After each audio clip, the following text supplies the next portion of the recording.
You are listening to Journeys on Revolution Radio on freedomslips.com and simulcast with wolfspiritradio.com.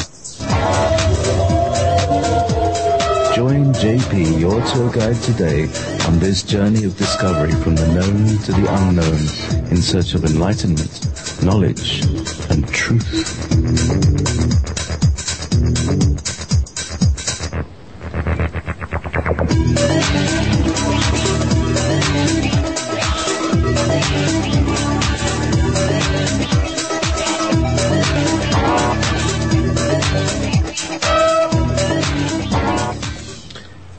The Ides of June, 15th of June, 2015. Oh, it's almost palindromic.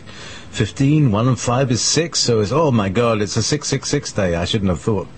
I shouldn't have started looking at the date. That was a bad move. Anyway, hello everybody. Welcome to Journeys with Jaypee, with my co-host Nancy Hopkins and special guest for a very short time. I don't know how long you're going to be on, but beaming in from the biosphere, Tolec himself. Hello, how are you?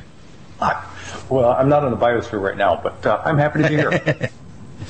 Yeah, I've got these little glass balls, glass spherical things that I have on my desk, you know, and I always think of biospheres. But there's one which is adventuring, so it's green, and it's got this floor that runs right down the middle of it. It looks just like a reptilian slit eyeball. I don't know why I have that thing looking at me. It's a bit like the thing at Mordor. There it is. Great. So hang on, I'm just going to turn it to the side, and now it looks more like Neptune. There we go. Okay. So I just want to. This is Nancy. Nancy's my co-host on Journeys here, and you'll be interested to find out that Nancy is living in Florida near the Coral Castle. So Nancy. Nice. Yes, nice to meet you, Tolec. Hi, Nancy. Pleasure to meet you. Where is the Coral Castle located? I've never Where's heard Coral that. Castle? Coral Castle? Yeah. Where is it? Where is it? I mean, it's in South. like- Yeah, it's in South Florida, and it has a history. You see it on the History Channel on some of these different shows. And it was built by one little guy that weighed maybe 120 pounds, and it's been attributed that he had some kind of understanding of energies that allowed him to basically build. It's like when you walk into the place, there's a wall around it, a coral. And inside there are all of these like tables and chairs and place to cook, and then all these astronomical kind of structures that he's got that align with different stars, and just amazing just to look at it. The problem right now is that you go there and they're saying, oh, he used levers and pulleys and this sort of thing. But when I was there, I've been there many times. That was the first time that they took that attitude. And I was there many years ago and met somebody that was familiar with Ed's work. And he showed me things that I have to now, knowing what I know, think of as orgone devices.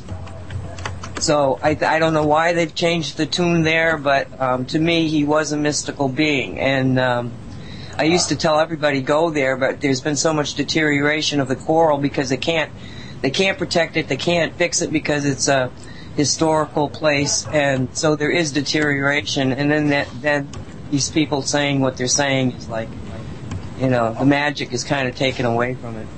But it was magic, and Ed certainly was. Well, I get to Florida from time to time. So is it? I'm just trying to understand. Is it on the East Coast or the West Coast? Yeah, it's in South Miami. Oh, okay. All right. Wow, the bottom of the state. Yeah. Bottom of the state, yes. Yeah, which I understand. And I've talked to some friends who said they've had some considerable flooding in the streets of Miami. Not so recently, but during springtime when they had some of the rains. Well, the problem with Florida is that you have, it's basically a floating coral bed, for lack of another way of explaining it. It's all limestone. So the water that we get to drink is actually rivers that have gone underground from Georgia and dug their way through the aquifer. So when the aquifer is down, you can absorb a lot of water. It goes into the aquifer. But if the aquifer is full, there is no absorption. And so certain low-lying areas will build up water very quickly. So it really is dependent upon how much water and how full the aquifer is in any given rain event. I know because I flooded out here, I think a half a dozen times. One time I had 4 feet of water in the house. Wow. So it can be very, very, because it's unpredictable. I mean, that 4-foot thing was, there was no storm. It was storm after storm after storm following the same trail. That was the first time I heard of training. And one storm after another hit an area that was probably 1.5 miles wide. We had 20 inches in there. And so other people outside of that were going like, what are you talking about? And yet the people inside that particular chain of events were in dire straits. Luckily, President Clinton had flown into Miami International Airport and was going to an event that was in this area and couldn't get here, and he was able to declare a federal emergency. Otherwise, we would have been screwed. Jeez. We have different water events in the desert Southwest. Boy, there's all sorts of soil out there. But in any case, whenever it rains too much, there's not enough water absorption, and there's nowhere for the water to go. So it just kind of, in any low-lying areas, like typically we don't have any water in what are called rivers. The riverbeds are all dry until it rains. And because Tucson, where I've lived for many years, is in a valley, all the water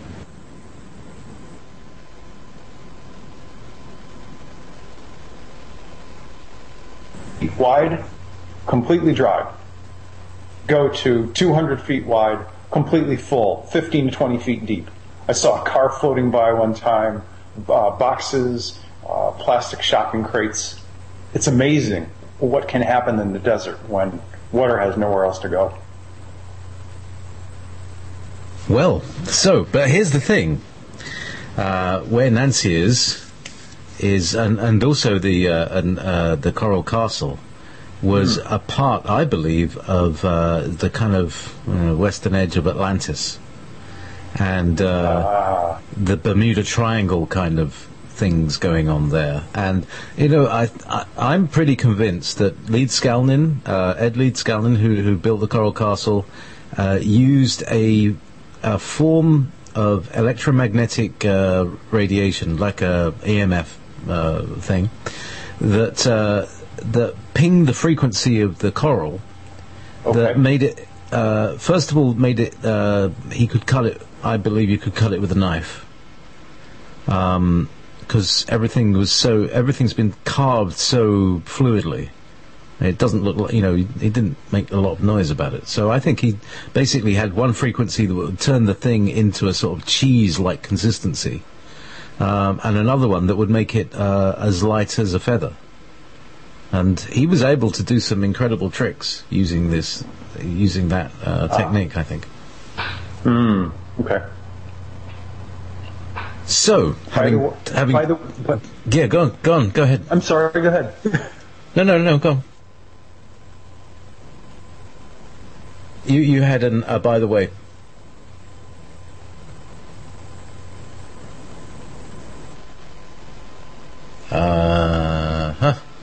Okay, alright, it's time to switch off the Wi-Fi, because that's going to go off now. It just is. Sorry, I'm getting some interference here. I hope that I'm still... right, am I still with you and Nancy? No. No, it's me Right.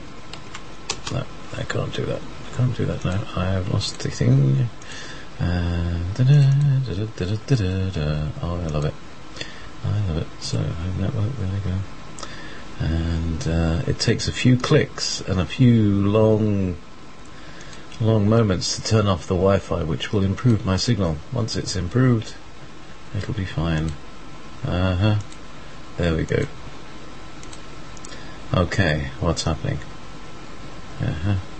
Right, and so let's see. Are we back? Yes. Can you hear me now? Yes, I can hear you now. We're just coming back. We're just coming back with the studio. Let me just grab the studio once again. And there we go. Right. Okay. Don't know what happened there, but maybe my neighbour was uploading pictures of things.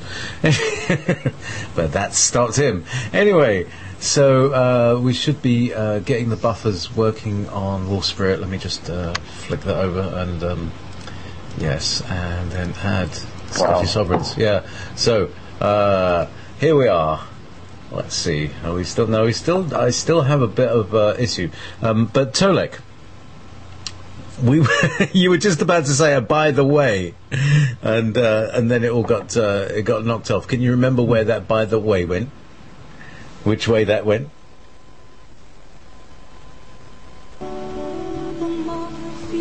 Okay, so we're back on Wolf Spirit Radio, and let's see if we can get the call back. Alright, so what's happened here?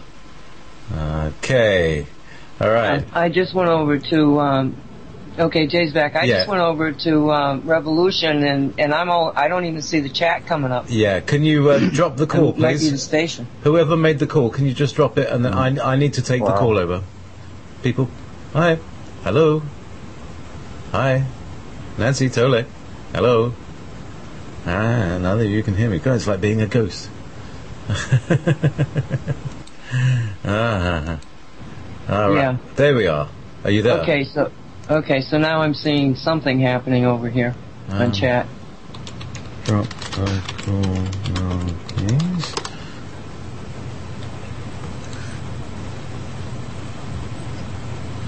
You want me to drop? Yes, please.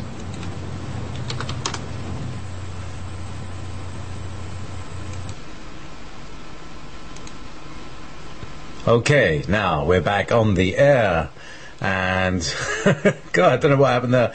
We got very massively hit, and so we're back with Tolec. Are you with me, Tolec? Here. Yes, I'm here. And Nancy, we're all back in. So from sea to sea, from coast to coast, we're all back in, and nothing's toast. So where were we?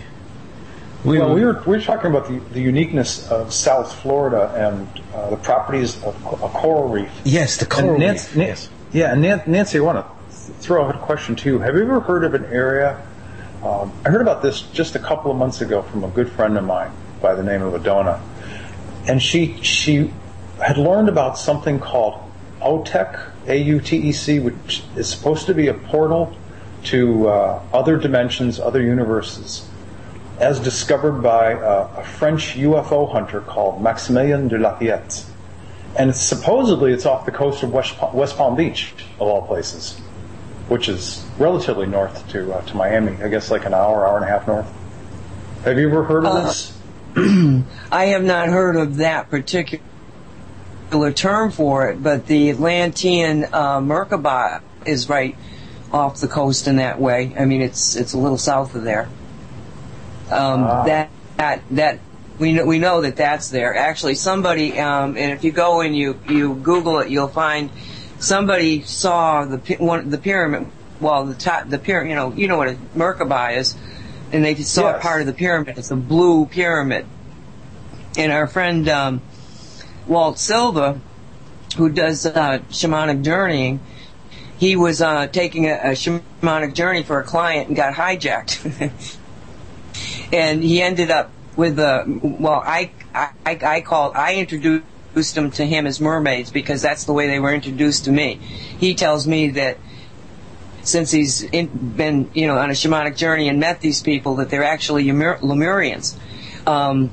and they led him to the Merkaba in Atlanta, or the Atlantean Merkaba, and it was off kilter. It was leaning, and so he asked Gaia. He said, Gaia, is this supposed to be happening? Why you brought me here? You know, and she was like, no, you gotta fix it. So he called in all of the beings that had built it, damaged it, trying to use it. Everybody that had anything to do with it, called them all in and said, fix it, in the name of Gaia, in the name of humanity. And so then it was like, now he's there and he's going like, well, okay, how do we fix it? And what he saw happen, he saw all these geometric forms start to come together around the Merkaba until they connected into what's called a fullerene, which is a carbon-60 molecule that you can only find in shungite. And he works with shungite. All of his devices, energy devices, are shungite. So as the fullerene geometrically, etherically started to build itself around the Merkaba, as it started getting closer and closer to itself to make the structure, it was taking the Merkaba itself and writing it. And so, you know, but it didn't seem to be on. And so he asked Gaia, is this supposed to be on? Or are we supposed to do something more? And she said, no, it just had to be in place. So he left it in place. And then he was doing, months later, he was doing another shamanic journey, and he ended up on a weird thing with a Stargate. And while he was in the oceans, he was, oh, by the way, whatever did happen to that Atlantean Merkaba? And they didn't take him there, but they gave him a picture in his head of etheric entities trying to re-damage it. And he said that they were firing stuff. He says, you know, like a big explosion thing, but within very far out from where the pyramid and the fullerene were, it just disintegrated. Whatever they were trying to hit it with couldn't get through the field. So there is one out there. It is not active yet, to my knowledge. They are going to activate it in a simultaneous way when the human DNA turns on. It's being built within us.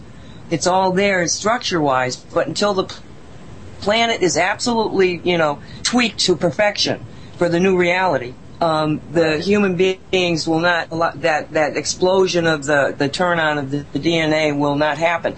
So that's why they had to have it in position. And I think it's going to happen rather sooner than later. So, but yes, it is there. Very interesting. I've never heard that story. Wow. So, a higher dimensional Merkaba surrounding a physical pyramid that's underwater. Correct. Okay. Correct. The pyramid is, I mean, when you look at the I think if you Google Bermuda Triangle pyramid, you'll probably find it. There was a number of pictures that were taken. Whether or not they lost because it was right after a storm had come through, so the sand was off of it, and you can see. I mean, the pictures are pretty awesome. So to me, it was more like the top part of the Merkaba versus a pyramid structure standing by itself. But it could have been just the pyramid with the Merkaba inside of it. We don't a lot of times understand the complexities of the geometry. Is it a triangular top that people saw, or a square pyramid top? To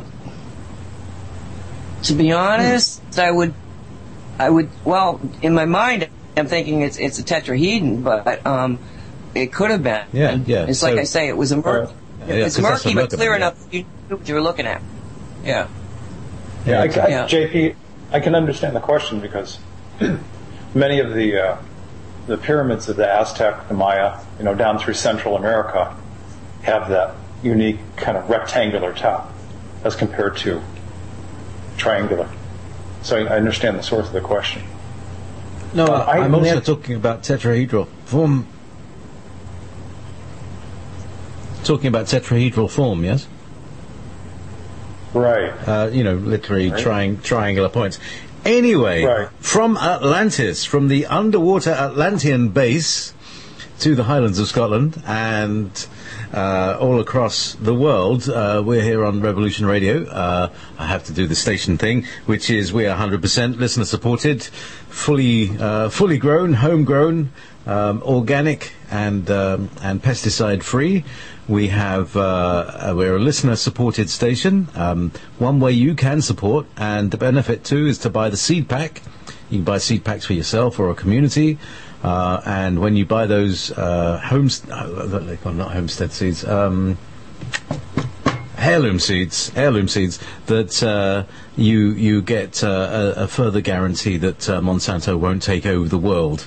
So please do that and help the station raise some money. Otherwise, you can subscribe to the archives of Revolution Radio and Wolf Spirit Radio as well for very mere monies per month. Do please visit us and come along to the chat rooms, the Revolution Radio at freedomslips.com, and also Wolf Spirit Radio at wolfspiritradio.com/listen. And there's a good bunch of people in both chat rooms. So, to business. Tolec, there's some new stuff going on. I had the opportunity to kind of glance through some of the material on your site. Obviously, didn't have that much time because we just got in touch, and I thought, I've got some spare time. Do you want to come on and give the people a word about it? It looks very, very exciting and very, very good news. Well, in some ways it's brand new, and in some ways it's older material that is, 4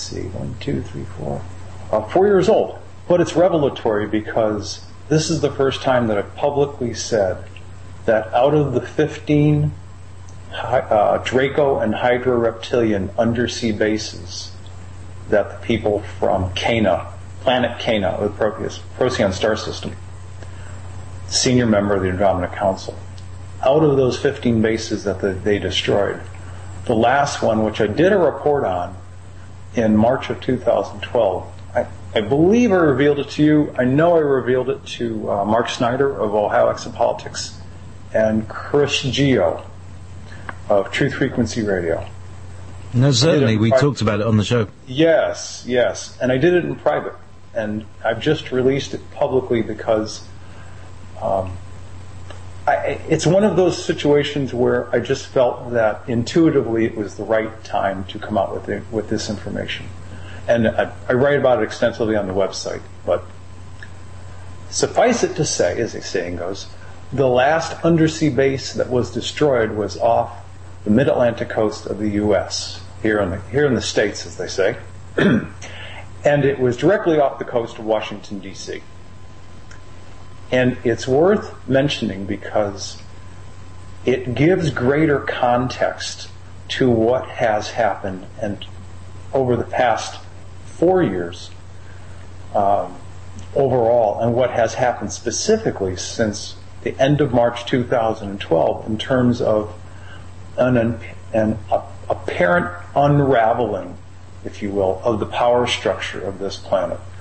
You could call them the human elite, you could call them the powers that be, but if people are paying attention to the information, Jaypee, that you and guys like Chris Geo and Mark Snyder and many others talk about, and that there's a growing internet public interest in, I think people will find that there has been a substantial ratcheting up of changes that are happening at all levels of society, government, for the planet itself, across this planet. And in terms of power structure, the direct relevance is that, and I use this phrase, the head of the snake was cut off, because that undersea base where the people from planet Cana found 10,000 Draco and Hydra reptilians, and they ended up capturing as prisoners of war 2,000 of the highest military cabal, military officials, and Illuminati officers, if you will, brought them to trial on the Andromeda Council Biosphere, and they were tried, they were sentenced. Well, interestingly enough, they were found guilty. And some of them chose self-extermination, Some of them chose mind reprogramming, and some of them chose to go to the far reaches of the universe to live and never be heard from again. And it's all relevant because, again, it seems that there's a lot going on in terms of why are things changing at the pace that they're changing? Why have they been changing at what seems to be a relatively fast pace? Jaypee, I know that you and I are somewhat close in age, and if you think back to the changes that have happened on this planet, things are happening pretty slow through, you get through the major wars, you get into the beginning of technology and connectedness at the end of the 90s and into the 2000s. And it seems that once we hit the 2000s, things have been going at a very rapid pace. Well, in terms of why is the power structure of the cabal diminishing, it's because this last base of Draco and Hydra reptilians, which pretty much gave marching orders, if you will, to all of the global human elite on the planet, that power structure is gone. And as I indicated on the website, there's probably about 70 or so pure reptilians left on the planet, likely underground in some different caverns and or small operations, and probably about 100 human reptilian hybrids that kind of work as passers of remaining orders, whatever they can attempt to get done with the human power structure on the planet. And I spend some time going into detail about this on the website. But what's new is the fact that it's the first time I'm revealing that last undersea base was off the coast of the eastern seaboard of the U.S., directly east of Washington, D.C., which interestingly enough puts Washington, D.C. in the middle, and due west of Washington, D.C. is where the same people, the people of planet Cana from Procyon star system, destroyed the underground base. People remember that August of 2011 earthquake, parenthetic earthquake, that cracked some buildings and shook the East Coast. I think it registered at 5. Didn't it crack the top of the pyramid on the top of the obelisk? The Tholus, yeah, sure did. And it's unheard of to have an earthquake on that part of our continent. And the earthquake occurred because that lattice network connected underground base west of Washington, D.C.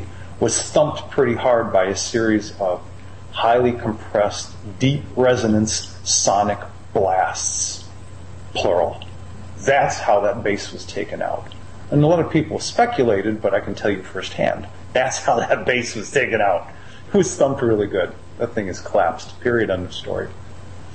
All right. I remember, I think this is the one that David Wilcock was also talking about, that they portal in a huge, like they'll put a portal between a place where the temperature and pressure is really high and the base, and when they equalize, everything is just basically crushed into the base.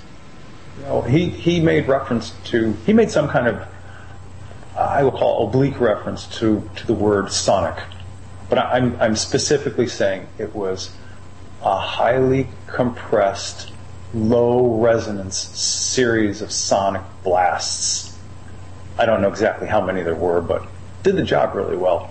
That was the beginning of the destruction of 15 more reptilian undersea bases. All right. And so I know that. I'm sorry. Go ahead. Excuse me for cutting in, but Nancy's just dropped in the baseball game that was going on at the time, and so we'll be able to hear that sound. Hey everyone, I'm Angela Sun. Welcome to the Yahoo Sports Minute. The old saying goes, you see something new every time you go to the ballpark. In the case of Monday night at Tropicana Field, fans heard something new, and it was a little scary. That's a haunting sound, if we've ever heard one. And what could that possibly be? Somebody shut the door. According to... Ooh. Interesting, eh? Well, I can tell you it was also a lot deeper than that as well. But I'm bringing these things up because I tend to be somebody who only looks at specific information, happenings, but I also look at overall trends. And as I've written on the website, when you look at gentlemen that have come out recently, like within the past 2 or 3 years, like retired defense minister from Canada, Paul Hellyer. When you look at Simon Parkes, the UK Labour councillor. When you look at the MyLab secret space program gentleman, good ET ex-SG Corey, when people like this come out that were at mid and higher levels of the system, and they start speaking out, people have an opportunity to say, something's really going on here.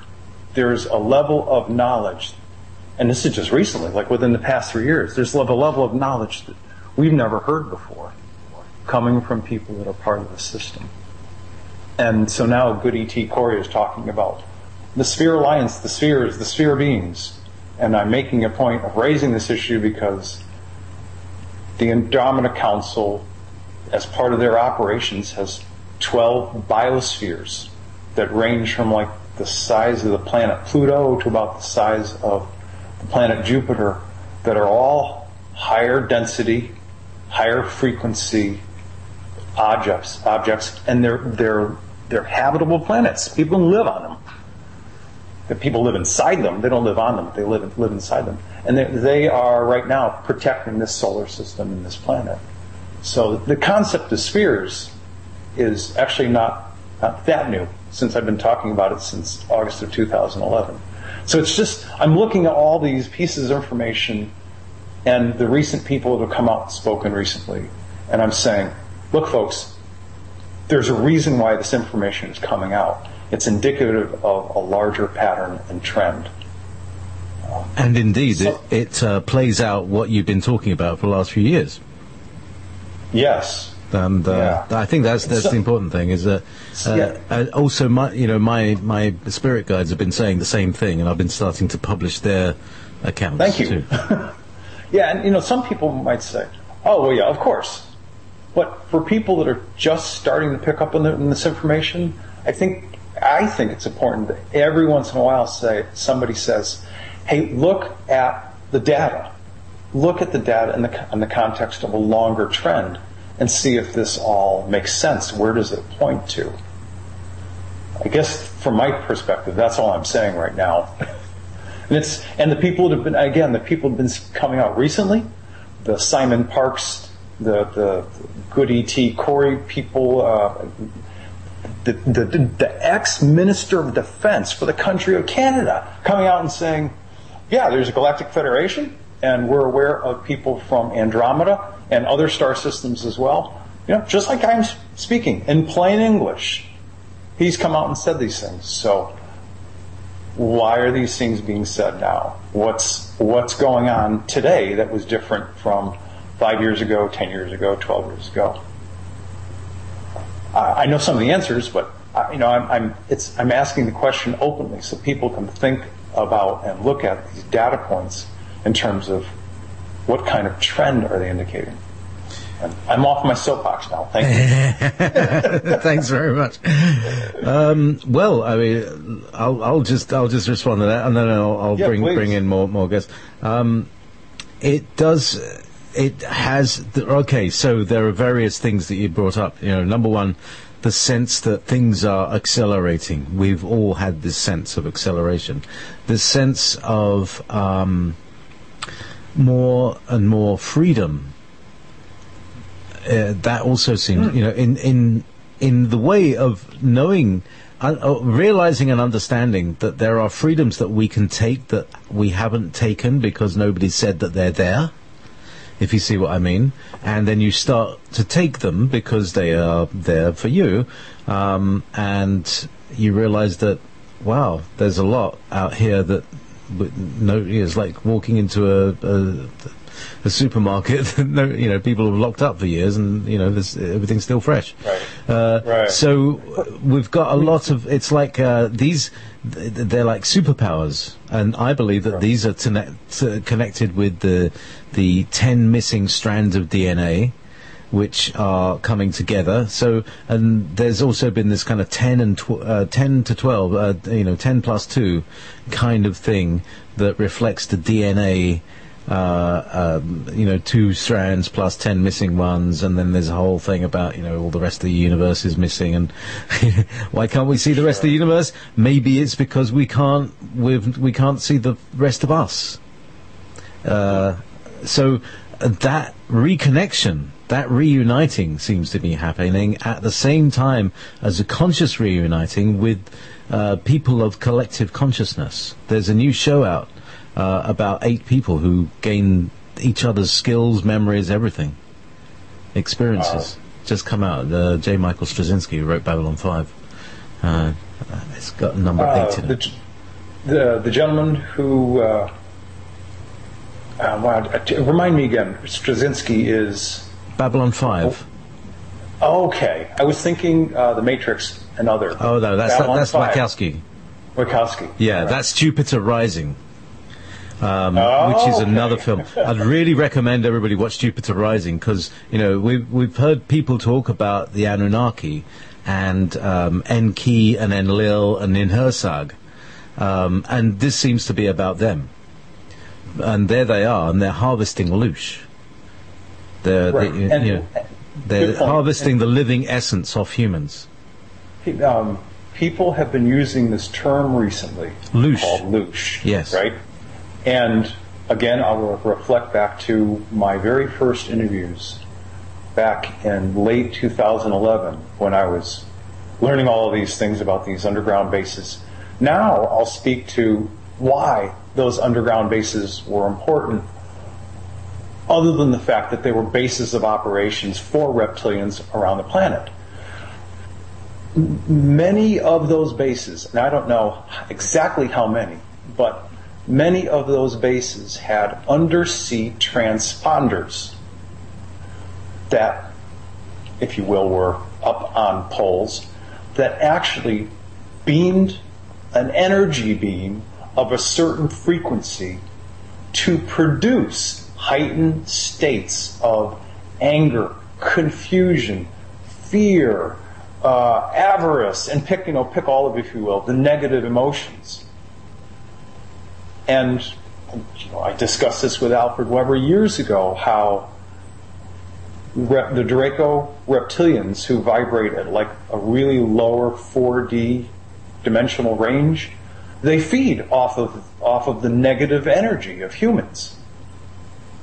And just like a couple of months ago, I see, and Lush, they're feeding off of Lush. That looks familiar. So, I'm raising this issue because we're like, again, we have confirmation. Something that I was talking about back in August, September, October, November, December of 2011, that this topic is being discussed in a different way, but it's being discussed, it's being brought out into the open. I think that's fantastic. Feels good, doesn't it? Feels good to be on the right track. And you're not just having delusions, and you're not having voices in your head. That this really is the shizzle, as it were. Yeah. Well said. And the other thing that I've always been amazed at as I've seen these guys come out. Retired Defence Minister of the country of Canada, Paul Hellyer, UK Labour Councillor Simon Parks, who's been on your show. If this were like 10 or 15 years ago, these guys would have been taken out.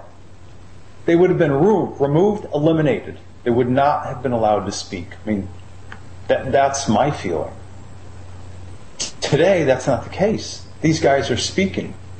Now, they're not on mainstream television or mainstream radio, but they're speaking around the world, they're publishing books, people are listening. And of course, the internet is a mode of communication that facilitates global communication among people, like this toll-free conversation we're having tonight. I mean, it's, we're doing this without the use of telephones. But I think those points are worth making because guys like them years ago would have been taken out because the system would have not allowed them to speak. That's another sign that things are changing, definitely. Mm-hmm. And the other thing is, the whole thing, the Pope saying sorry, the Pope saying, yeah, sure, ETs, come along, there's, it's getting really, things are getting really obvious now. The whole thing about elections being rigged, that's getting really obvious. The whole thing about false flags, people are more and more starting to track them. There will come a point soon, from what my guides have said, and what you can see really, that there's a point when people are going to catch up to real time, and they'll know when the signs are saying there's going to be an event. They can see the event coming, and they can stop them happening, because they can inject a meme that is an anti-meme to the false flag, because the false flag is a meme. Yeah, so it's an injected meme, and you see all the, they call them talking points, which is basically, brainwashing terms to get the newsreaders to repeat all the time. You see it on The Daily Show, you see them all say the same phraseology, because it's given to them by a central agency. Carol Lesson, am I saying this right? Carol Lesson? Woman, Carol, who was back in the 70s, she worked with Werner von Braun, head of the... Oh, Carol Rosen. Rosen. I was close. One letter off. Rosen, not Lesson. Carol Rosen. And in a speech she had done, she listed 5 points with regard to attempts, if you will, that the powers that be would use to control people on this planet. And I'm kind of paraphrasing here, but she said the last one, and matter of fact, she listed asteroids and terrorism as 2 of the cards that the powers would attempt to use to try to eliminate a whole bunch of people on this planet. And essentially, she said the last one is the fake alien invasion card.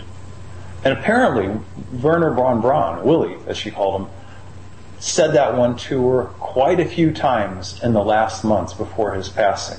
He would just kind of shake his head and he would alien invasion. He said, Carol, pay attention. Alien invasion. And we'll see. Now, it doesn't mean that it's real. It doesn't mean it's going to happen. But it does mean that they might attempt to do it. And, as you and a lot of other people know, many of the scout craft, also called unidentified flying objects, they're physical. They're real. The technology is way advanced, and the quasi-military governments of Europe, the US, the UK, all have them. There have been aliens or ETs on this planet for years, including reptilians. They can certainly dress people up any way they need to. So can they attempt to launch a false flag alien attack? Do they have modern technology that has nothing to do with rockets and missiles? They sure do. Will it be allowed to be happen? I don't know. I don't think so. I don't think they're going to pull it off. But that's the last card that's supposed to drop, according to Carol Rosen. And the whole thing about things being allowed to happen, I think the way it happens is that it's not that things are stopped from happening, is that they're allowed to play out, but all the pieces have been rearranged so that it backfires, or the trigger doesn't work, Kind of like Syria and chemicals. Do you remember that thing? It was a couple years ago in April. And there was all sorts of lobbying to start this full-scale war to be, dropped on Syria. Now, here we are a couple of years later, and we have the U.S. launching airstrikes into Syria, but there's no full-scale war. There's no world war being launched against Syria or anybody else in the Mideast. Which brings up ISIS. Where did Isis come from? Isn't she an Anunnaki? Oh, good point. You know, how many? What is the next terrorist attack cell going to be called Marduk or something? Or is this some sort of stupid joke? It's really not funny. So they're trying to denigrate a goddess, right? Yeah. Mm-hmm. And so they're really pooping on the coffee table here. It's like, yeah, come on. So I'd just like to also introduce Thomas has joined us on the call, and he's been very quiet and very patient. So I just want to bring you in and say hi, Thomas. How are you doing, my friend? I'm doing fine. How are you tonight? Well, we're all good here. We're having a jolly old talk about the reptilian bases that are being one by one wiped out, and the ones that make them produce loose. Well, I'm pretty sure that, well, like you were saying, that they're going to run this right to the brink of whatever it is. But, ultimately they're going to have to realize that everyone has a free will choice, and you can only take the people with you that choose to go that way. Good point. And that's what they're so mad about. They're throwing a fit. No, we want it all. We want it all. Just like a bunch of 2-year-olds in a candy shop that want it all. They want it all. They can't have it. Yeah, or they're going to try to take as many people and souls with them on the way out, because, Thomas, as you know, this planet is changing. Jaypee, you're aware of this. At some point in the future, these lower vibrational Draco reptilians or anybody else that's remaining here, they won't survive. Their own essence won't be able to tolerate the higher frequencies that are coming onto this world, that'll transform this world. So they're going to take out as many people as possible on the way out. Well, yeah, the rest of the tachyon stream should take care of that, don't you think? Yeah. Whee! There's nothing like There's nothing like traveling 4 galaxies in about 8.5 minutes. So, Nancy, you've been quiet recently. Any thoughts on your end? Oh, many. Well, go ahead, jump in here. Jump in. Well, my feeling is that the key to the changes that we're seeing, back in November of 2013, I wrote a book called Cosmic Reality. And when I wrote it, it was pretty explosive. I hesitated on a number of subjects, but I went into them anyway. Now that book is old hat. Everybody knows it. But the difference between 2013 and what I see happening now is that when I thought I was finished the book and then realized, no, I had a metaphysical event, I had to go back to the book, what did I miss? And I ended up doing a discussion of how there were all these scientists all over the world for many decades who believed that you cannot have consciousness, you cannot have manifestation without consciousness. Therefore, there has to be a creator God for this biosphere we call Earth. I was given the name Gaia, and I actually did not know. I had heard the name, but I didn't know what it meant. I looked it up. It's a Greek word for Mother Nature. So I started using Gaia in the book, and again with hesitation, because it was not a typical term. Now you hear the word Gaia continually being said, and I believe that Gaia is the word that represents the power of Gaia, the creator consciousness or the creator God of this biosphere, and that it's a power word. And one day Jay says to me, "What's the G in Freemason?" We don't know. But what I think happened is that the powers that were, they bet that Gaia didn't exist. And they bet wrong. She exists. She sure does.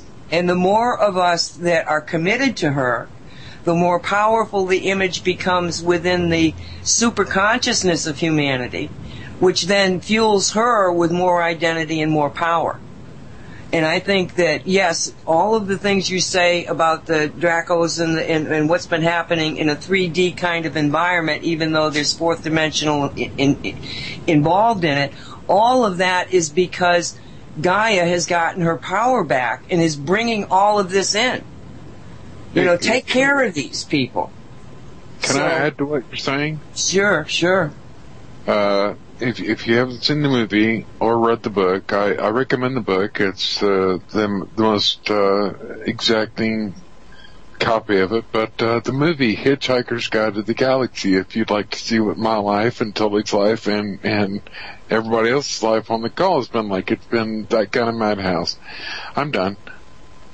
Well, actually, the original series that totally turned me on in the 1970s when I was a kid, I remember it happening on the radio, and they were making it up as they went along on this first series. And I've got it. I managed to get it out of some deep old archive. It was all recorded and balanced it and re-equalized it, so it's all sounding good. They're available on the Wolf Spirit Radio's archive as a series. So, and I play them sometimes. Like the whole set of the first two real series of the radio show that went on to become a book. Then a play. I went to see it as a play in the Rainbow Theatre, and then in Finsbury Park, London. Shout out to Finsbury. And then it was made into a movie, and then it was made into a TV series, and then they had all sequels, and then I think it was made into a rubber duck. That's an interesting ending. What would be some of, because I've never seen the movie, I've never seen any. You've never heard of it? I've heard of it, but I've never seen or read any of it. So it's the story about a very English man who is dressed in his dressing gown because he's just woken up in the morning before his first cup of tea. Okay, now. Anybody who's ever heard any of my shows would know that an Englishman is not worth very much before the first cup of tea. And some Englishmen, like myself, are not worth anything before the third. It's a long story. But here's the thing. So he wakes up in the morning and he sees out of the corner of his eye this yellow thing. And it's like, oh my God. And he finds out that there's a workman outside with a bulldozer who is just about to demolish his house. To make room for a road that is going to be coming through as a bypass. But here's the thing, this is where it gets interesting, is that suddenly his friend runs along, and his friend's like dressed as a schoolboy with a satchel, with a towel hanging out of it, and he says, before, you used to think I'm just a friend from Guildford, no, I'm actually from Beetlejuice, and here, we need to hitch a ride in the Vogon spacecraft that's just about to destroy this planet. Let's quickly go have a drink, because you're going to need the hydration, and you're going to need the salted peanuts. And they teleport aboard the ship, and the ship destroys the planet. And it was a kind of micro reflection, because it was just like it was in order to make way for an interstellar bypass, and. Anyway, long story. That was the beginning of it. And so it's the story of this hapless Englishman who's schlepped around on spaceships, meeting aliens, being thrown out of airlocks. Things get weird. It's brilliant. It's a comedy. It will make you laugh. It's an excellent thing. So everybody, stand by. We are on our own personal Hitchhiker's Guide to the Universe with Tolec, Nancy Hopkins, Thomas Hughes. We'll be back. Don't go away. Stay tuned.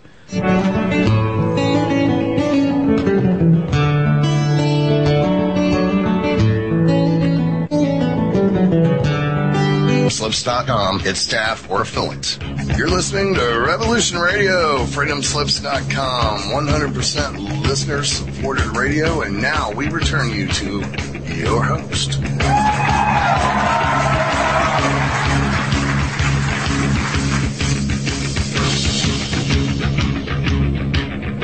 Oh yes, oh yes, oh yes. Oh no, oh no, oh no, it's me again. Yes. Where's that voice coming from? Jaypee, how much of what I was saying did our listeners hear? Just now, none of it. Oh, okay. That's so we're kind of fresh here. So So it's okay. We were off air at the time, so here I am with a nice little party here. We have Thomas Hughes and Nancy Hopkins and Tolec, and we all have our sort of particular off-planet connections, really, don't we? And other dimensional. I mean, it's a very other dimensional kind of group as well. We all have various different experiences in telepathy, remote access, remote healing, and things like that. It's an interesting group. So, where were we, and where were we moving towards? Can anybody remember where we put that pin? Well, if you don't mind, I'll jump in, Tolec. Jump right in, Tolec, and actually talk about what you were talking about during the break. Okay. I was addressing the fact that I was having a conversation with a good friend of mine from Tucson, Dan Brock, who helped me do the analysis for the movie Interstellar. And we were talking about another movie that came out in 2013. It was a movie short called Closer. And I was describing to him what I saw, and he said, I've seen something that looks just like that. So he sends me across, vis-a-vis the internet, a single JPEG image of a blue avian, which you were asking about. And the blue avian photograph is taken from the inside of an Egyptian pyramid, which is, of course, thousands of years old. And you look closely at that photograph, and there's an image of this bird-headed humanoid who has a wristwatch on. Now, again, this is thousands of years old. So I said, well, that's really interesting because I just caught a movie short which was released in 2013, and he and I were having this conversation a couple months ago. And in this movie short called Closer, there's a reptilian who's chasing this short, blonde-haired E.T. human woman toward planet Earth. And I produced a compilation of this movie. It's only about six minutes long, so you can get to it on the Andromeda Council website. It's called Closer. But this young woman,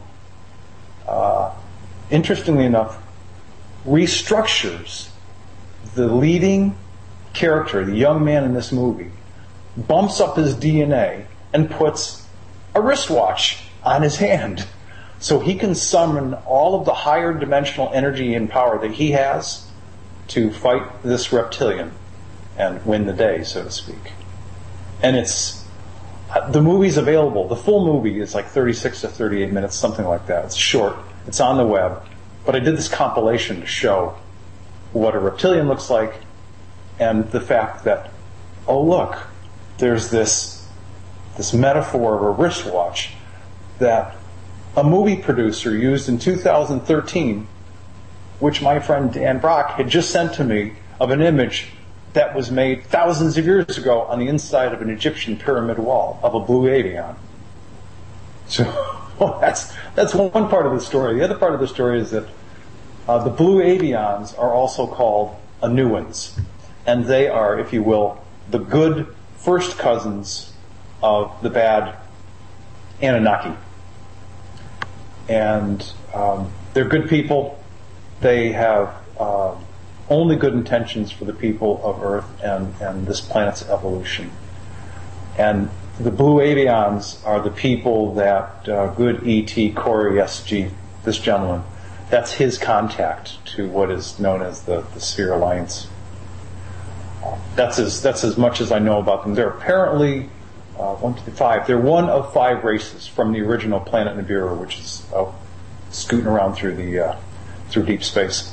That's as much as I know. If anybody knows anything more about them, feel free to contribute. I want to jump in here because you mentioned the watch and the spheres. Yeah. We really don't know each other, but I have a radio program with Walt Silva, and Walt Silva, if Dolores Cannon's message was correct that the duty or the mission of humanity is to learn how to manipulate energy. And if energy is the universe is made up of energy. That's what it is. And so are we.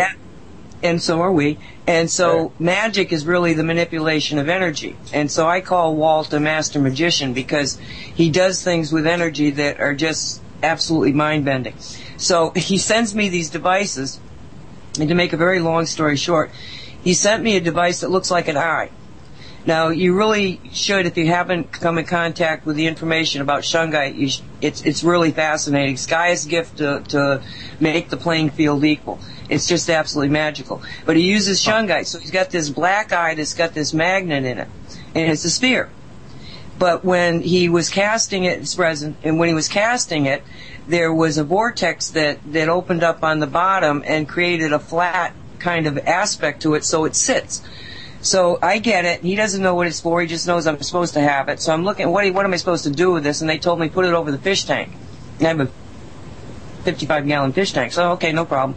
But it's still not operating. I don't know what it's supposed to do. And then I get, it's only one part of a two-part, at least a two-part device. And then Walt comes to me and he says, I got a new device for the smart meter. I'm building it. I'll send it to you. You know, and I'm going, it's not for the smart meter. And it wasn't. It was for the sphere. And when we put them together, it started a beam that just takes off. I mean, as soon as it takes about, well, I don't know how long it really takes. I don't think it takes that long. But when we were talking about it, I had a friend over. She was playing with it. And then when she put it together, about 20 minutes later, she looked at it and she went, oh, my God, look at this thing. And there was a beam coming right out of it. You had to second sight it, of course, but you could see it. And so she said it's some kind of a communication device. So I got the thing back up on the fish tank. It's sitting there. And yesterday I was cleaning. And all of a sudden I'm getting like, no, you have to move this. Now, Walt sent me another device. It's based on monoliths, the dimensions of a monolith from 2001 that Jaypee got fascinated in.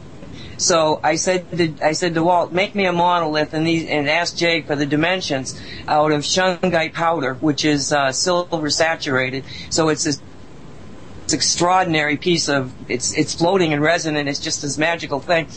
And he sent me one of them, and then he sent me another one that's supposed to go to Jay. And when it got here, I said, this doesn't go to Jay. This belongs with the first one. Sorry, Jay, I never told you that. And so then he made another one for Jay that he sent, but it went together with two other pieces that he had sent me to create what we called a zapper. And that yesterday they made me line up the zapper so that it is at the same height as the eye and directly across from it. And when I told Walt what they had done, he said, oh man, he says, it's a two-way street. He said, yes, it's a beacon, because when I asked, I said, what is this thing about? You know, what is this communication thing? And I got this image in my head of this blue avian face, and they said it's a beacon. And you know, one of the ways you know that you're hearing real information is when you're confused by it or you argue with it. And that's what I did. I said, what do you mean you need a beacon? If you're in some kind of sphere coming from wherever, why would you need a beacon to get to Earth? And they said, no, to get to your reality. Right. And because we're creating a new reality, and they needed to make sure that when they get here or do whatever they're going to do, that they've actually focused in on the right reality. And so I tell Walt about this, and he says, oh, well, they're tweaking the zapper. Now they're going to be able to tweak the reality. You know, so what I'm saying to you is that I think that a lot of what we're seeing everywhere is just more and more of the unraveling of the matrix so that we can see what is real. And the synchronicities are outrageous. Right, they are. I have a question for you, Nancy. When you were saying the eye, are you talking about what would look like a human eyeball socket, you know, like the eyebrow ridge and the general shape of a person's eye? No, like the eyeball itself. And the pupil is actually created by a magnet, a circular magnet. So when you look into it, and the way that he sets the resin, he layers it so that one layer is got a gelling agent in it, and when that's there, it creates everything is suspended within the gel, so it's very dark. It's very not translucent. I mean, not you can't see through it. And Right. but when he does the second one, after he puts the magnet in there, he does not put the gelling in it, so that you have almost a clear look to it, even though it's got the shungite powder in it too. So it looks like an eyeball, and it's round. It's a complete sphere, except for the bottom. Like I say, that this vortex happened. And it was an energy vortex. We know anytime you take shungite and you put it with a magnet, it creates a field that is just outrageous. I accidentally put my hand across the top of it. It was out of position, and I never do this with devices. I always am very careful because I've gotten burnt before. But this time I put my hand right over the thing while it was spewing out all this energy, and within a fraction of a second, I went, "This is not a good idea," and I'm bouncing off the walls. I was totally out of it, and I get to bed, I go to sleep, I wake up, I'm fine, but the next day, my arm, if I put it in exactly the position that I had it when I crossed the beam, oh my God, the pain was outrageous. So I must have, smashed the nerves all the way up from my wrist all the way back to the middle of my back. And I went to the chiropractor. I said, I put my hand over a neutrino beam. I said, you gotta fix my arm. And he's like, okay. Be careful of those energies that you play with. That's an amazing story. Walt has got, one day he says to me, we have a radio show on Tuesday nights on Wolf Spirit, and he says to me, I got a sunburn. I said, well, how'd you get a sunburn? He said, the device. He was building a new device. And I said, a sunburn? And I got him on Skype after the show, and I was shocked. It was like he had a 4th-degree burn. He was like, I've never seen anybody so burnt and not be really burnt, And it was the device he was working on, and I kind of freaked out. I said, Gaia, what do I tell him? She said, tell him to turn it off. And I said, turn it off. He said, what do you mean turn it off? I said, just tell it to turn off. And he was like, oh, okay. So he goes into his shamanistic thingy he does in his head. And then he says to me, I don't think it worked. I said, it did. It's just got residual energy. I said, put it on the floor. And when he came back up after putting it on the floor for a couple of seconds, all the red was gone. It was astounding to me. I was like, oh my God. I could not believe the difference, that all this red was from the energy of what he was dealing with. And he did it another time. He accidentally turned one on while it was pointed at him. It was a Lemurian laser crystal. It's in a device, and he accidentally pointed the thing at himself, and the same thing happened. So, yeah, these are very, very real energies. But we're being taught how to manipulate. I tell people, I say, these are devices. We're just learning how to manipulate energy. But the question of the blue avians is because, like I say, all of a sudden I'm getting this communication from these people that I have never encountered until he gives me this weird stuff that, might be a complicated watch for all we know. Yeah, there's a lot that is manifesting itself these days that we're just learning about, and it'll continue. Learning fast. And and I've heard from my people that it is going to continue at a rabbit's pace, just faster and faster and faster. And it started at the beginning of this year, sort of, in terms of a hyper acceleration of things and events and knowledge that is ramping up toward the eventual higher dimensional transformation of this planet. It started in late winter, early spring of this year, and it's been going nonstop. It's been an amazing ride. Like I've said to Jaypee and Thomas before, this is an amazing time to be on this planet. I feel really blessed. I really do. And I feel so bad for those people that are still not awake, because they're missing the greatest show in the universe. It's like one of the things that Simon said, in the last couple of shows he's mentioned it, but he was talking about the DNA. And he was saying that in effect, the human DNA has been manipulated to the point that the human DNA, when it's completely there, all 10 or 12 strands, depending on who's talking, when it's all there, you actually have DNA from every one of the major ET soul families. And that because you have the etching of that soul family, you can go anywhere this soul family is, whereas other ET people who do not have this smorgasbord of DNA, they cannot go to certain places within the universe or the galaxy. And go ahead, I'm sorry. No, I was just going to say, this now makes a lot of sense. My predecessor, Alex Collier, who still speaks every once in a while, he talks about why the Earth human is so special. And he talks specifically about DNA. And he has specifically said, I'm going to kind of paraphrase, that we as Earth humans on this planet are highly regarded by many ET races because they consider us royalty, because we have so many DNA, genetic and soul, if you will, strands of all these ET races across the cosmos. At least, I think, 22 of them he talks about. And so now, hearing what you said, now I understand the context of what he was talking about. That's why we're royal. That's why we're royalty. Because we're this kind of super blend of all these ET races across the cosmos. And they've, like, as a lot of people have learned, we've been tweaked with many, many times over millennia. So that brings me back to another question, which is the 10 and the 2, the 12. And I'm looking here, I looked at, because you said the Egyptian gods, so I Googled the Egyptian gods, and sure enough, we're looking, here's Horus, and he does seem to have, they've got a kind of armband that goes right up in the armpit, which looks pretty uncomfortable, and what looks like a wristband.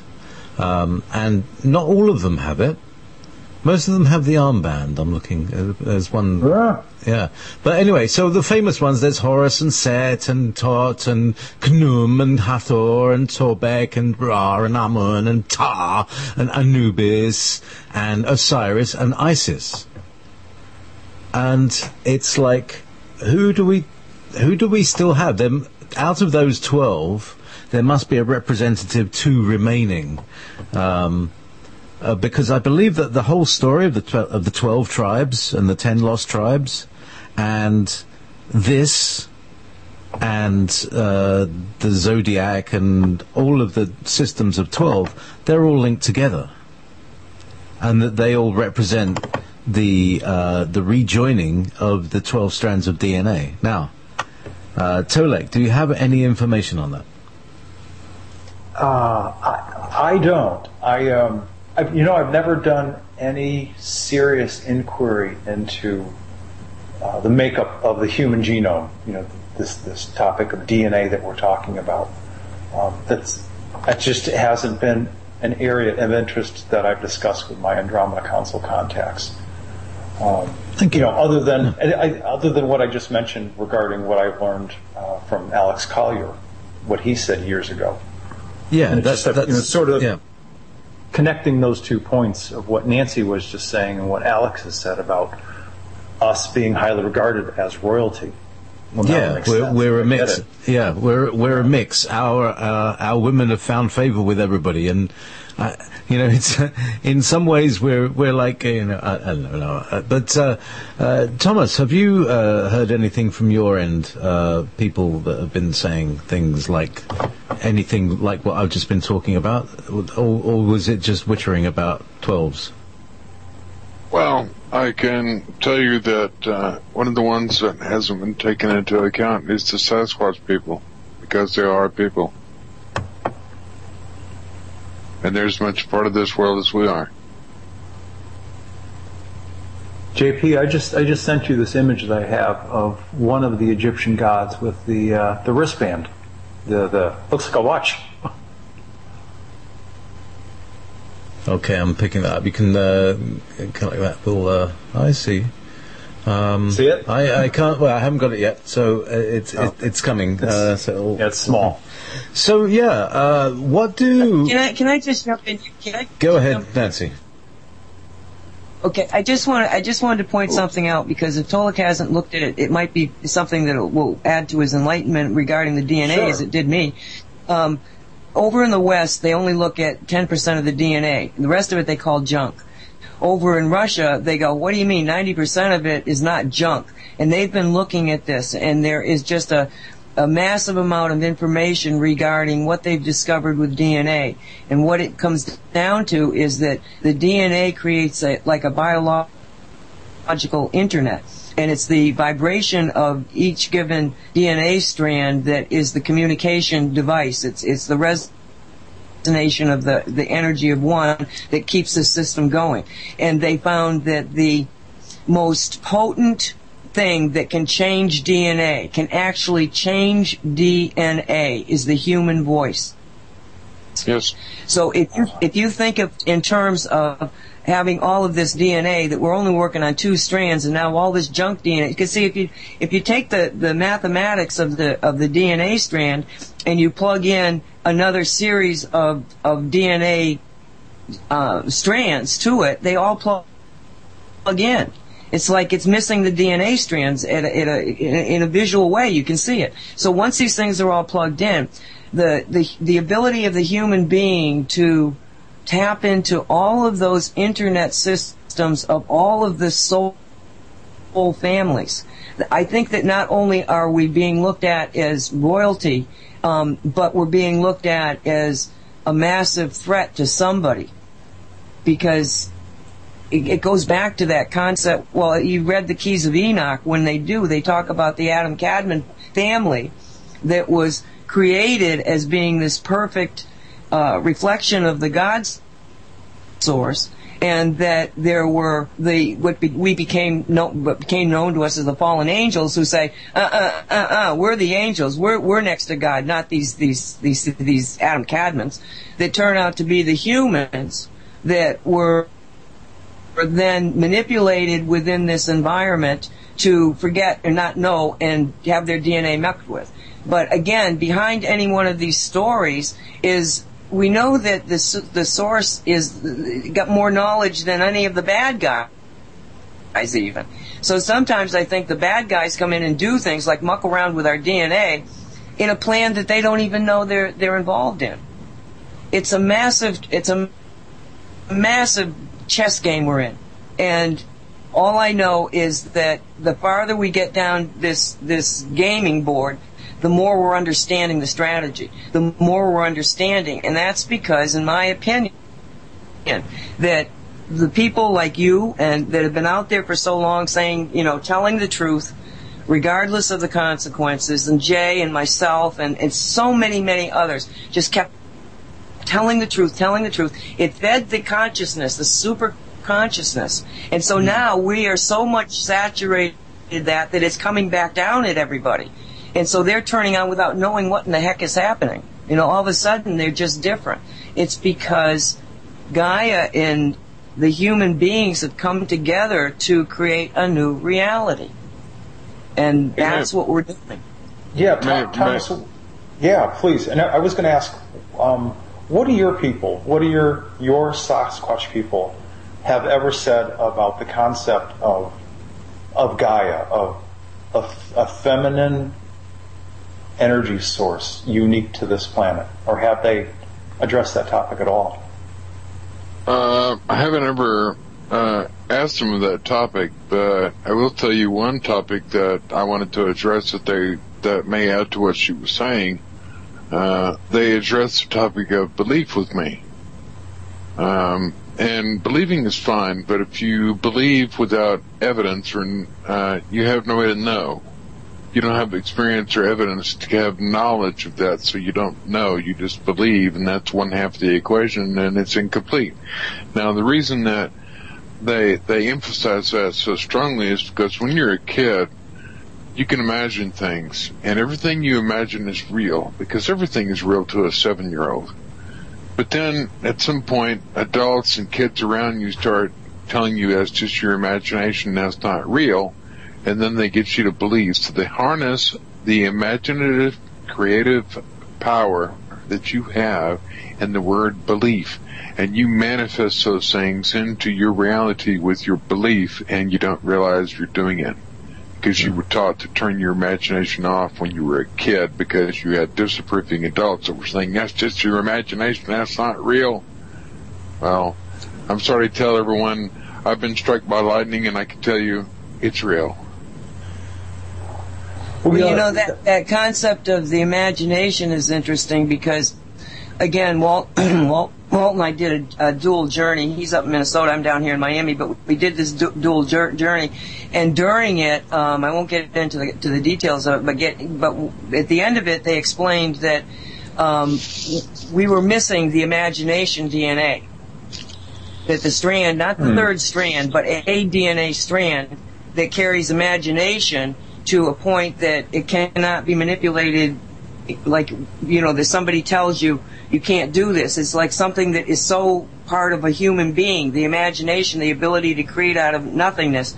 That's why they screwed with our dream sequences by making dream cities, because if you're going to use imagination in the 3D world the way that I was made to understand it, then you do it in a dream state where you can practice it so that when you're dreaming, you're not affecting the 3D manifestation because we're that powerful. So in the dream state, you get to exercise your imagination. And with these artificial creation of these dream cities that people get sucked into, they're not dreaming, they're not using their imagination. They feel like they're locked up, they feel like they got to escape even though there's no seemingly known enemy. That is an indication that we're not dreaming correctly and using our imagination. And I believe now that that third strand, I'm not saying the number 3 strand, but the strand that carries the imagination has already been activated. Yep. That's one of the reasons that people are now being able to grasp what we're telling them. Let's just clear things up here for a second. I like to put forward the idea that instead of calling it imagination, let's call it imaging. There you go. Because if you call it imaging, then it's something that you're doing like a verb, as opposed to something that is just kind of drifting around and you're drifting into it sort of thing. It's like you're consciously creating something with your imaging system. That sounds a lot harder and more dimensional, 3-dimensional than because the word imagination has been taken out of our vocabulary, really, hasn't it? Well, I would like to offer a piece of, corollary information. A few years ago, some gentleman wrote books which turned into, I think one was The Key, another one was The Message, and the essence of these books, which became movies, is that if each of us, as a conscious, intelligent, awake, aware human, puts our intention onto something, and then we give that intention, which means to intend to do something, if we give that intention attention, A-T-T-E-N, if we give that intention attention, if we give it energy, if we focus on it, it's highly likely that we're going to manifest a result.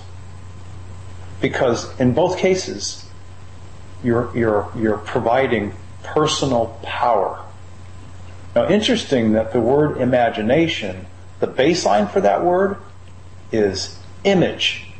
What is image? An image is a graphical representation of something. I think, to use 3D words, if you look at the concept of many people who are and have become famous across the globe, public speakers, book authors, famous sports personalities, golfers. I literally heard a golfer in March or April, I guess it was April, upon winning the Masters, he was describing how he saw himself sink the putt before winning the Masters, days ahead of time. So he imaged his own future reality. Imagination. He actually pictured it. So you take... There you go. Yeah, you take intention, you intend to do something, you give it attention, you give it energy, and this guy kind of wraps it all up by picturing what he wants as an end result. I don't know what it all means, except that we can manifest, and even in my own, quite honestly, my own humble life, when I have done that process, I've been amazed at how fast that process works. And it simply takes me taking action to intend something, to give it energy. Sometimes I see it in my mind's eye, but mostly I'm giving it the kind of energy like, this is good for me, I want this to happen.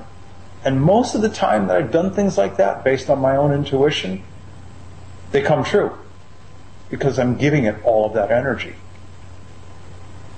Well, we tell people that what they should do is they should image what they want, but then to allow the energy from their heart to actually propel it. Because Similar. we know that the heart has got more power than the mind ever did. And it takes a bit of working at it, but once you understand the mechanism, and it's, you just got to play with it. Nobody can teach this to you. You've got to know your own body. But you just let the heart energy feed that thought, and boom, it goes out. And the other thing that we've discovered is that you're a lot safer if you image a emotion, like, I want to feel joy, instead of saying, well, if I get a new husband or if I get a new house, I'm going to be joyful. Because you're limiting the universe when you do that. But if you just think in terms of, I want to be joyful, I want to feel that incredible feeling of accomplishment, if you put those emotions out, the chances of you hitting it right are immensely higher. Well, and those emotions are generated from that topic that you addressed just a moment ago, the heart. And I'll tell you, just as a brief story, brief comment. There was a gentleman who wrote a kind of like an editorial piece on some work that I did. And he was basically criticizing me for telling people that I should lead with their hearts, lead with their intuition. I still stand by that topic of lead with your heart. Another way to say it, lead with your intuition, lead with your emotion. I never told people, don't use your brains. I didn't tell people, don't double check with data and facts. I just said, try leading with your heart, and you'll probably get a better level of discernment. You'll probably get a better level of intuitive knowing to lead you wherever you need to go. Can I compliment what you're saying for a moment? Sure. That's one of the repeated sayings from the Sasquatch people to myself and other people is, get out of your head and into your heart. There you go. And so, from our hearts to the TARDIS, Doku. I say, actually, may I place? Yeah, I say. I couldn't stand it anymore. I just had to call in. It's been such a great show, and everybody's doing such a job. But not only am I involved in the Shungite revolution in a small way and hoping to do it in a very large way very soon, I'm also involved in the 432 hertz tuning revolution. And I think I've mentioned it in Jaypee. I know you're aware of it. Oh, yeah. In fact, if you can maybe get with Cortec. You know Cortec in the chat room? Yes, I do. Get with Cortec, because he's got a little project that we're working on that is to do with the 432 thing. And so get with him and see what you can come up with, if that's all right. Yeah, for sure. Because we've got a little thing. I wanted to mention that you combine listening only to 432 hertz music with Shungite, and you've got a double-barrel shotgun. Do you agree? Yeah, well, I've got a few samples. I have, for instance, 432 hertz and the Schumann wave modulated with each other. And one day I'm going to get around to modulating a shungite spiral or some kind of shungite-based transmitter with this little thing. I don't have much time to mess around, but I've been playing with electronics recently, and I built a little box the other day, and I thought, this is good fun. So I'm going to maybe do some interesting little experiments with crystals and shungites and see what comes up.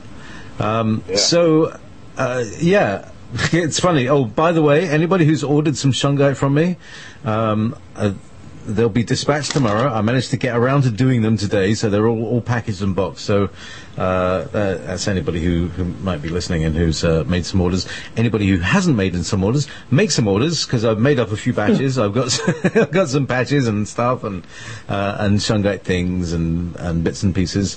They're different from the shungite things from Nancy's site. I have some shapes, and also my girlfriend makes beautiful jewellery with the rounded tumblestones. So anyway, we all have our own little niche of it, so to speak. So okay, Jay, Nancy, go ahead. Yeah, before you leave the subject, tell them what your website is. My website is cosmicreality.net. Good point. And yeah, because that's what happens, and they go, where are you at? But mine, cosmicreality.net, and his is everbeyondradio.com. There you go. Yeah, and there are links on the Wolf Spirit Radio site. If you go to our relative shows, I'm doing the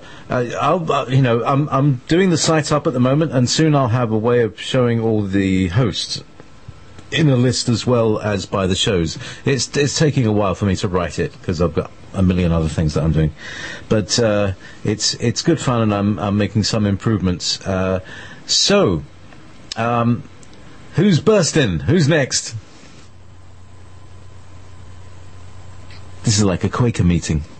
Do you have any do you have any other callers, Jaypee? People with questions? Yeah. Well, actually, Doc, have you called in with a question for Tolec? Or for Thomas, or for Nancy, or for me? Did I? Did ye? Yes. Yeah, you. You, Doc who? I think we just... Who you? You who? You. Listening to you guys is like riding a raft in the Whitewater River. It's hard to wind back all that far. What are you saying? We've been doing it a while. Too long. Well, I've got a question for Thomas about the the big feet. What's the name of them? Oh, you just call them hairy folks. You can call them that. Because I'm fascinated with them. Before I ever heard of them, my brother was out in the woods in Massachusetts and unfortunately had a .22 with him and took a pot shot at one. But he absolutely described somebody that we've come to know as Bigfoot. But long before I'd heard anything. I mean, there was a kid who was 12 years old, and I'm 67 now, so it was a long time ago. So to me, the first time I started really hearing about them, I knew that these things were real, that these are some real entities. Are they a byproduct of humanity, or are they from an ET civilization? Are they indigenous to Earth? I mean, can you give me some information on them, because they fascinate me? The answer to all those questions would be yes. Yes. But there's more questions to ask about them. Where are they originally from? That's not quite known, because they've been around as long as humans have been around, all over the known galaxies, not just this one. Some galaxies, they're 80 feet tall with no problem whatsoever. Of course, the planet they live on is probably about 5 times the size of Jupiter. So, size is relative to the planet they're living on. And are they, I mean, within the Earth sphere, do they want to get friendly with us or not? I mean, it's just like we see them, but then we don't see them. And are they able to shapeshift or put some kind of cloaking on that they seem to just be able to come in and out and disappear? They can change the physical frequency of their body so that they go to a faster frequency, and you see light that's reflected at a certain frequency off a body that's resonating at a certain frequency. And so if that body, just like an airplane propeller, when it gets to a certain speed, you see all 5 blades, and it looks like it's moving real slow, but you can see the wind moving and the engine roaring, see that propeller is really going fast. So the frequency, you can see it once it crosses into our resonance for a moment. And that's one of the reasons why you can see shadow people with relative ease in your peripheral. When you turn your head directly at where you think you see someone at, there's no one there. Because your eyes are tuned for the frequency that the Schumann resonance is vibrating in. That's it. Thomas, that's a great explanation. It really is. Yeah. Okay. Wonderful metaphor. Well, it sounds like the Philadelphia experiment, Project Rainbow. That's how it works. It's the Schumann resonance. Yeah. They had these massive amplifiers, valve amplifiers, that instead of glowing red hot, like you see Jimi Hendrix and he's got his stack of Marshalls and they got a little glow behind them. These ones were glowing like white light bulbs, and they had thousands of them, and so it was they really cranked up this massive amplifier that cranked out at the Schumann resonance, 7.83 cycles. Well, I'll give you an amplifier that can't be beat. That's the air evacuation tunnels, the emergency ventilation tunnels they have in these underground military bases. And when the Procyon people take their extra special instrumentation and begin to resonate those great big long hollow tubes, it makes this roaring note that people hear all over the world, these strange sounds. It's like a big didgeridoo. Yeah, pretty much. Yeah, well said. And if you think it's loud up here where we're at, you ought to be down there in one of those underground military bases. It's deafening. It's deafening. Well, sound, energy, compression, cause and effect. Yeah, and apparently the reptilians don't like those pressures, do they? They're more sensitive to the pressure changes. I can assure you that, no one likes the thumping loud music from cars that go by with teenagers or young people. They'd like it even less. They like it even less. I can assure you. Yeah. And there's certain frequencies that are highly agitating, I'm just going to say it that way, to the reptilian brain. Whether that reptilian has manifested a 3D organic form or is in its natural lower 4D state, it can do severe damage to them. So no, they don't like it at all. No. But hey, they have been manipulating, abusing, controlling, and eating us for years. So exactly, we can annoy them a little while. Yeah, long story short, it's time for our freedom, and we're going to become higher dimensional humans on this planet, and there's not a damn thing they're going to be able to do about it. In the end, there's nothing they can do about it. Because this transformation is coming. That train is going through the station, and it's going to its destination, for lack of better words. So I found it. I found that little file I made. So I'm going to give you all a blast of. This is 432 hertz, phase shifted with the Schumann resonance. Check this out. There we go.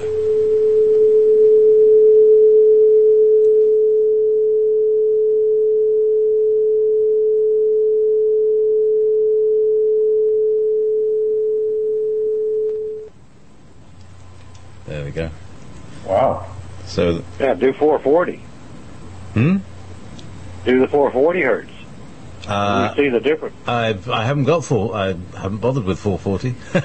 I just what's the point? I just work at 432. Anyway, go ahead, Tolec. Are either of you gentlemen familiar with an organization that calls itself Ekankar. Ekankar. Well, I haven't heard that term in a long time. Okay, so go ahead. ECKANKAR, I believe. What I was reminded of upon hearing that tone you just played is what happens when a number of people who choose to participate in the Ekankar path, if you will, when they get together in a room, 15, 20 or more, and they make this sound called Hugh. Well, think of 15, 20 or more people all doing that single note of Hugh at the same time, and I'd make a bet that it comes really close to that 4-3-2 resonance.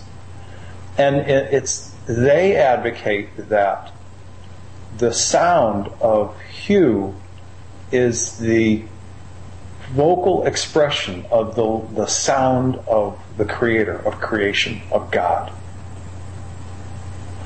So, interesting. In a parkour-like segue, which is an excellent piece of information there, the Hugh, right? As my Facebook feed is passing by me, I come across Dr. Hugh Len of Ho'oponopono fame. If anybody's never heard of Ho'oponopono, if you're still full of guilt and lack of forgiveness, it will release you and your inner child and make you happy again. And that will really annoy reptilians. So please do it, even for the sake of just annoying the reptilians. If you, his name is Dr. H-E-W, then a space, then L-E-N. I think is he from Hawaii or the Philippines or somewhere like that. But it's the science of forgiveness, of Ho'oponopono, which is. Go ahead. I think KP, Kawila Peli, WordPress, I think he's spoken of this gentleman at least a few times. Well, if you're and he's in Hawaii. That's right. But if you're interested in healing your inner child of your traumas from your life, check that out. Go to the inner child. Type in inner child and Hugh Len and H-E-W-L-E-N.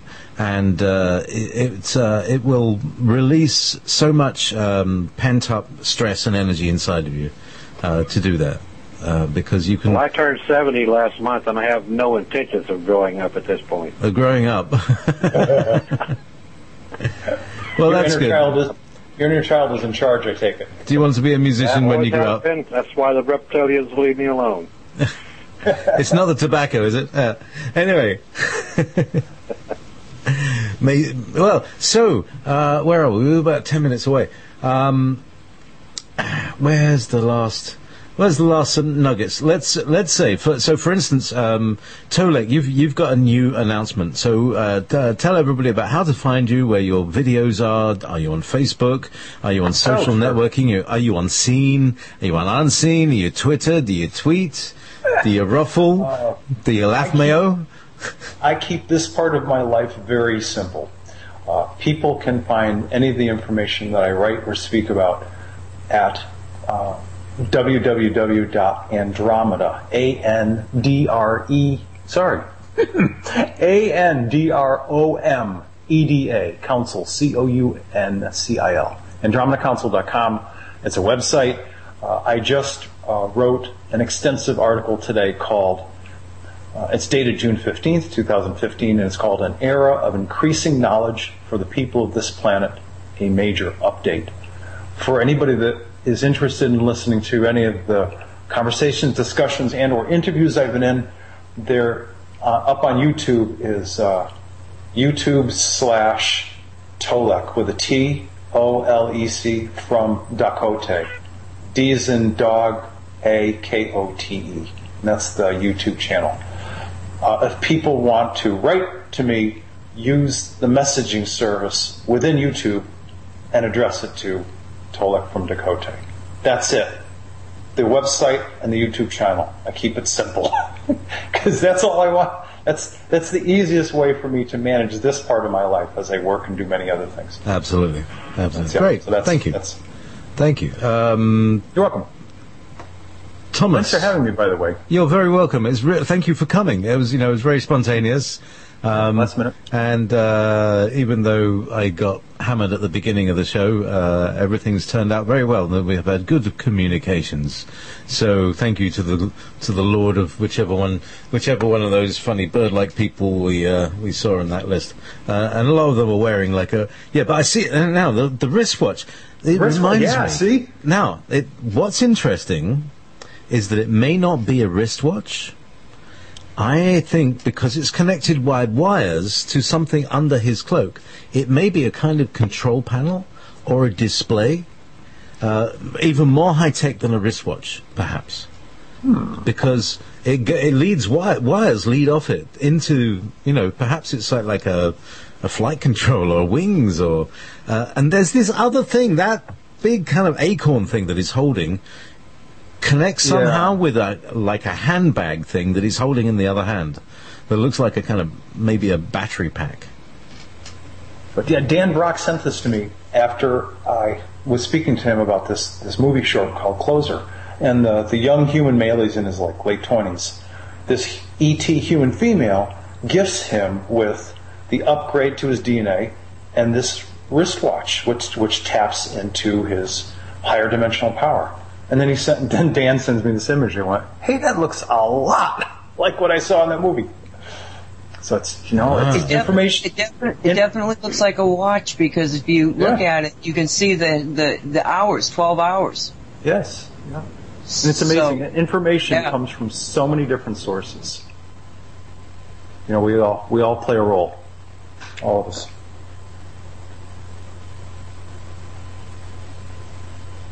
Thomas, do you have a website or place where people can get hold of you and ask you questions? Or do they just have to wait till you come to a show? Well, they can find me on Facebook at Thomas Hughes 946. They can find me there. Or they can find me on Skype at Thomas.Hughes3710. Thomas.Hughes. Either one works. Yeah, so what's your how would people recognize which Thomas Hughes you would be? Well, it's up at 3710. There's only one 3710 in Skype, and there's only one 946 on Facebook. It's, it's a bunch of buffaloes standing in the woods. Buffaloes on Skype. in the wood. There we go. That's the one. Buffaloes in the wood. So that's great. So thank you everybody for coming. Nancy's site, before I forget, is cosmicreality.net. Hey, have you got any more? Have you got like a .com? I do, but I don't have it up. I own it, but I didn't put it up. All right, okay. We're a network. Nobody's in command of anything. Okay.